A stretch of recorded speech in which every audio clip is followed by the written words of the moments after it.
2018 में आई एक Bollywood movie red को। अगर आप में से किसी ने भी ये मूवी नहीं देखी है तो आपको एक बार ये मूवी जरूर देखनी चाहिए, क्योंकि ये बॉलीवुड की बहुत ही अच्छी मूवी है और ये रियल इंसिडेंट पे बेस्ड है। तो let's roll up the intro और चलो फिल्म सुने। मूवी की स्टार्टिंग में हम व्यूअर्स 1981 के लखनऊ को देखते हैं। यहाँ पर हम अमेय पटनायक नाम के एक ऑफिसर को देखते हैं जो कि इनकम टैक्स डिपार्टमेंट में काम करता है। वो यहाँ के सर्च एंड सीज विंग का ऑफिसर होता है। तो उसका काम होता है अलग अलग घरों में छापे मारना और वहां से जो भी टैक्स से बचा करके लोग पैसे अपने पास रखते हैं उन्हें निकालना। अमेय का 7 साल में 49 बार ट्रांसफर हो चुका है, क्योंकि वो काफी ज्यादा ऑनेस्ट होता है और हर जगह से इसीलिए उसे हटा दिया जाता है ताकि वो वहां पर ज्यादा रेड ना मार पाए। और ऐसे ही उसका ट्रांसफर लखनऊ में हुआ होता है। उसकी वाइफ का नाम होता है मालिनी। और यहाँ पर जब हमें फर्स्ट डे अपने ऑफिस में जाता है तो सबको लगता है कि ये कोई नया ऑफिसर है और कुछ दिनों में ठंडा हो जाएगा। पर अब एक रात अमेय को एक कॉल आता है जिसमें एक अननोन इंसान उसे इंफॉर्मेशन देने के लिए एक मंदिर में बुलाता है। यहाँ पर वो मंदिर में एक पूजा वाले आदमी से उसे नारियल दिलवाता है जिसके अंदर एक चिट होती है। चिट पे बहुत सारे नाम की लिस्ट होती है। अब इनके बारे में अमेय अपने डिपार्टमेंट से पता करता है और वो सारी फाइलें निकलवा लेता है। यहाँ पर उसे पता चलता है कि बहुत सारे ऐसे लोग हैं जो कि टैक्स चोरी कर रहे हैं। ऐसे ही वो अननोन आदमी उसे कुछ और क्लूज देता है और इसके बाद अमेय एक आदमी का नाम फाइनल करता है और उसकी अलग अलग फैक्ट्रीज को सर्वे करता है और उसे पूरा पूरा शक होता है और पक्के पक्के प्रूफ होते हैं कि उसने टैक्स की चोरी करी है। तो इसके बाद अब वो अपने सीनियर से बात करने के लिए जाता है, जहाँ पर उसका सीनियर बस कुछ ही वक्त में रिटायर होने वाला था, इसीलिए वो उसे परमिशन दे देता है। पर यह आदमी जिसके घर में हमें रेड डालने के लिए जा रहे हैं, ये एक बहुत ही ज्यादा पावरफुल आदमी होता है और इसका नाम होता है रामेश्वर। यहाँ पर रामेश्वर काफी ज्यादा पावरफुल था और उसे 51 एमएलए का सपोर्ट था और उसके घर को लोग व्हाइट हाउस बोलते थे और कोई भी वहां पर कभी भी रेड डालने नहीं जाता था क्योंकि किसी के अंदर इतनी हिम्मत नहीं थी। और अब वो अपनी टीम के पास वापस जाता है। यहाँ पर वो किसी को भी नहीं बताता है कि वो लोग एग्जैक्टली कहाँ जाने वाले हैं।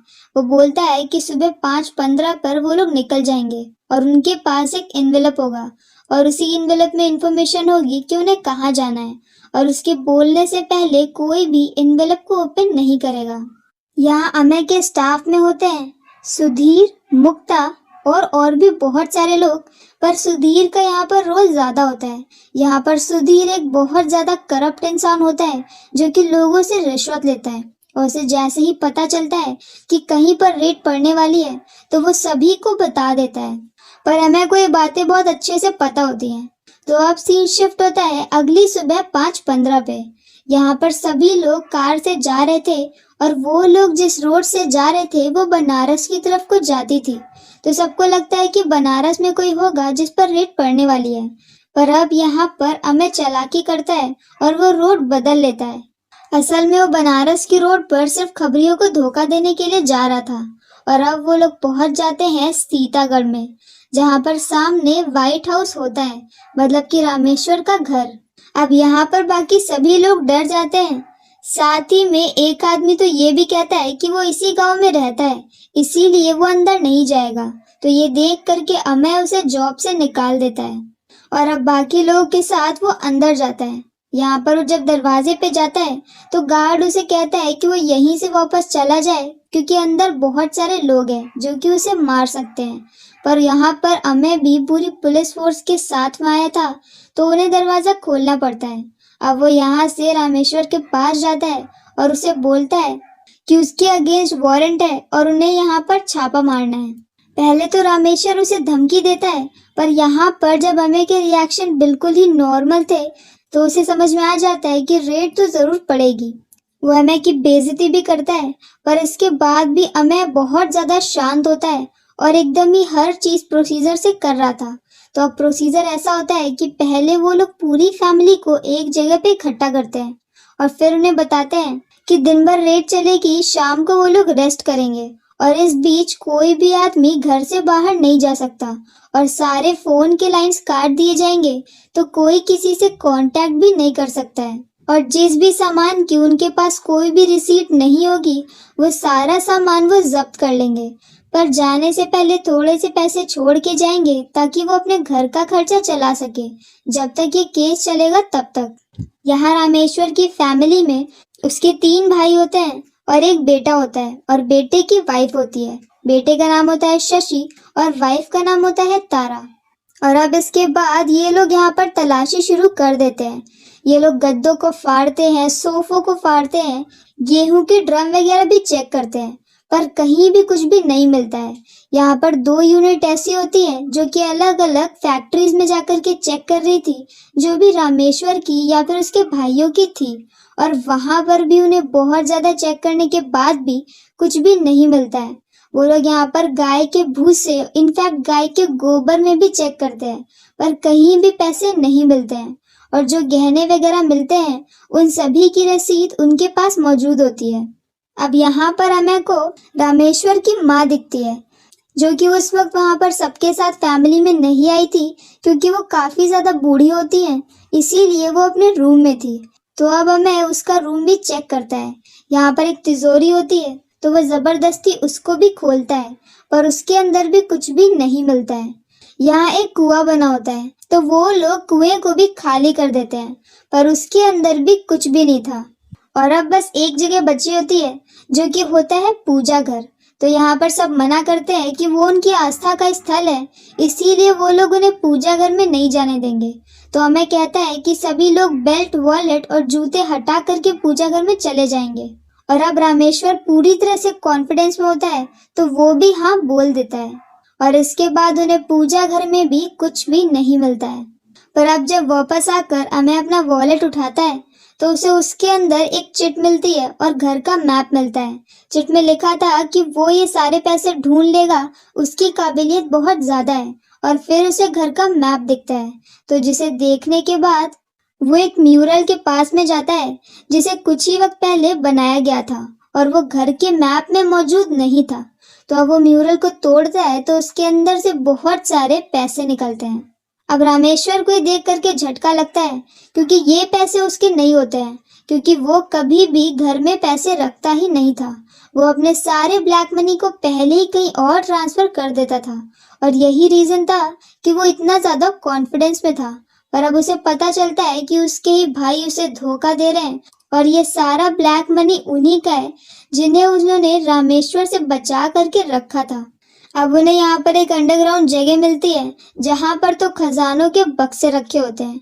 जब पैसे नहीं मिल रहे थे तो कहीं से भी नहीं मिलते, और अब जब मिलना शुरू हुए हैं तो रुक ही नहीं रहे थे। रामेश्वर को ये देख करके बहुत ज्यादा गुस्सा आता है, और इसके बाद वो एक गन उठा लेता है और गुस्से में आकर छत पे शूट करता है। तो जहाँ पर वो शूट करता है, वहां से सोने के बिस्किट गिरना शुरू हो जाते हैं। अब अमय उसे गन लेकर के 1-2 जगह और शूट करता है, और हर जगह से सोने के बिस्किट निकल रहे थे। इसके बाद हमें घर में हर उस बनी चीज को तोड़ रहा था, जो कि उस मैप में नहीं थी, और हर जगह से पैसों की बारिश हो रही थी। साथ ही में अब उन्हें फैक्ट्री में से भी पैसे मिलने लगे थे, क्योंकि उन्हें पता चल गया था कि लगभग कहाँ कहाँ पैसे हो सकते हैं। अब रामेश्वर यहाँ पर अमय को ताना मारता है और उससे फोन मांगता है, तो अमय यहाँ पर उसका फोन वापस से कनेक्ट कर देता है। कनेक्ट होते ही वो अमय के सीनियर को कॉल करता है और ये बोलता है कि वो रेड को रुकवा दे, लेकिन उसके सीनियर का कुछ ही वक्त में रिटायरमेंट होने वाला था, इसीलिए वो उसकी किसी भी तरह की मदद से मना कर देता है। इसके बाद वो उसे कहता है कि हम घर के अंदर हैं, अगर हमें खुला छोड़ा होता तो वो उसे उसकी औकात याद दिला देता। तो इसके बाद अमय उसे एक कार दे देता है और कहता है कि वो जहाँ चाहे वहाँ जा सकता है। अब रामेश्वर यहाँ से निकलकर बड़े बड़े लोगों से मिलता है, इनफैक्ट वो उत्तर प्रदेश के सीएम से भी मिलता है, पर कहीं से भी कुछ भी उसे हेल्प नहीं मिल पा रही थी, क्योंकि ये जो इनकम टैक्स का डिपार्टमेंट था, ये सेंट्रल गवर्नमेंट के अंदर में आता था। तो अब वो उन सभी एमएलएस को इकट्ठा करने लगता है जो कि उसके सपोर्ट में थे, ताकि वो यहाँ से प्राइम मिनिस्टर से अपनी मीटिंग फिक्स कर पाए, क्योंकि प्राइम मिनिस्टर से मिलना इतना आसान नहीं था। यहाँ अमय को रेड मारते मारते रात हो जाती है, और रात में उसे तारा मिलने आती है। यहाँ तारा उसे कुछ बताने ही जा रही थी कि तभी वहां पर दादी आ जाती है, तो तारा वहां से चली जाती है। अब सुबह अमय शशि के पास जाता है और अपने हाथ में कुछ पेपर लेते हुए बोलता है कि यहाँ पर काफी सारे पैसों का हेरा फेरी हुई है और ये सारी चीजें शशि के नाम पर है, तो शशि इस सब में फंस जाएगा। पर अगर वो बचना चाहता है तो वो बता दे कि सारे पैसे कहाँ कहाँ रखे हैं। शशि यहाँ पर बहुत ज्यादा डर जाता है और वो सब कुछ सच सच बताने के लिए तैयार हो जाता है। अब हम देखते हैं कि असल में वो पेपर्स खाली थे और अमय सिर्फ ब्लफ कर रहा था। अब यहाँ पर उनके सभी लोग पैसों को गिनने लगते हैं और साथ ही में सोने को भी वजन करने लगते हैं। उनके पास वेट्स की कमी हो रही थी, तो वो सुधीर को ही बिठा देते हैं और उसी को सोने में तौलना शुरू कर देते हैं। साथ ही में अमय उन सभी फैमिली मेंबर्स के सभी बैंक अकाउंट, फैक्ट्री, हर चीज को सीज करवा रहा था। दूसरी तरफ तभी उसे इंदिरा गांधी का कॉल आता है, सॉरी प्राइम मिनिस्टर का कॉल आता है, क्योंकि यहाँ पर वो इंदिरा गांधी है या फिर नहीं ऐसा नहीं बताया है। तो यहाँ पर वो पीएम उससे बोलती है कि क्या वो किसी और तरह से इसे हैंडल कर सकता है। तो अब हमें उन्हें बोल देता है कि अगर वो ऑफिशियली कोई लेटर भेज दे अपने साइन के साथ तो वो ये रेड बंद कर सकता है, क्योंकि उसे नहीं मालूम कि उधर से जो बोल रहा है वो सच में प्राइम मिनिस्टर है या फिर उसी की आवाज निकाल करके कोई और है।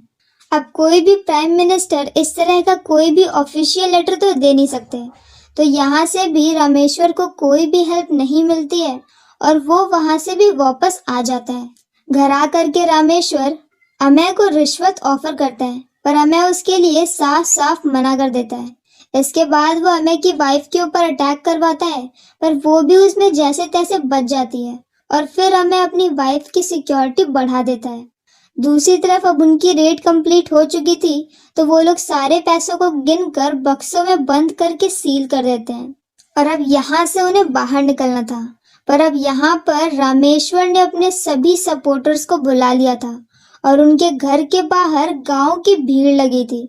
ये लोग इतने ज्यादा थे कि अगर ये सभी लोग मिलकर के कोई क्राइम कर देते तो वो मॉब लिंचिंग होती, जिसके लिए किसी को भी सजा नहीं दी जा सकती थी और ये सभी लोग घर में घुसने की कोशिश कर रहे थे। अब उनके पास जो पुलिस होती है वो काफी ज्यादा कम होती है और इतनी बड़ी भीड़ के लिए ये पुलिस नामात्र होती है और यहाँ पर अमय ने पूरी रिस्पॉन्सिबिलिटी ली थी कि वो अपने स्टाफ को कुछ भी नहीं होने देगा। तो अब उसने यहाँ पर रेड मारने से पहले ही यहाँ से बाहर निकलने के दूसरे रास्ते देख रखे थे, तो वो अपने पूरे स्टाफ को पीछे वाले रास्ते से भगा देता है, लेकिन खुद उसी रूम में जाकर के बैठ जाता है जहां पर उनके जब्त किए हुए सारे बक्से रखे थे और सभी लोग अब घर के अंदर घुस चुके थे। यहाँ पर पुलिस उनका कुछ भी नहीं कर पाती है और वो लोग उस कमरे के सामने पहुंच जाते हैं जहाँ पर अमय था। अब वो लोग अंदर घुसने ही वाले थे कि तभी वहां पर बहुत ज्यादा पुलिस की फोर्स आ जाती है। असल में पुलिस की फोर्स प्राइम मिनिस्टर ने भेजी थी, क्योंकि अमय से बात करने के बाद उन्होंने बोला था कि अमय के ऊपर नजर रखो और उन्हें जैसे ही पता चलता है कि अमय मुश्किल में है तो वो उसे बचाने के लिए पुलिस फोर्स भेज देती है, क्योंकि उनका मानना था कि उनके देश को ऐसे रिस्पॉन्सिबल और ऑनेस्ट ऑफिसर्स की जरूरत है। अब ये पूरी पुलिस फोर्स आ करके सभी भीड़ को संभाल लेती है और अमय को जिंदा बाहर निकाल लेती है और साथ ही में सारे पैसों को भी। और अब यहाँ से वो लोग रामेश्वर को अरेस्ट करके लेकर चले जाते हैं और अब जेल में रामेश्वर ये सोचने में अपना पूरा दिन निकालता रहता है कि असल में वो विभीषण कौन है जिसने उसके घर में रेड मारने के लिए अमय को टिप दी।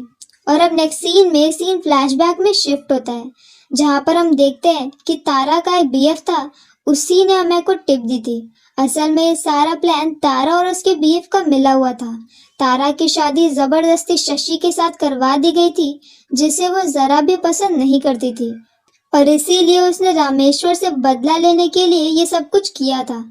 अब हमें यहाँ पर बोलता है कि वो कभी भी तारा का नाम सामने नहीं आने देगा और इसी के साथ ये फिल्म यहीं पर खत्म हो जाती है। पर्सनली मुझे ये मूवी बहुत ही ज्यादा अच्छी लगी और आप सभी को ये मूवी देखनी चाहिए।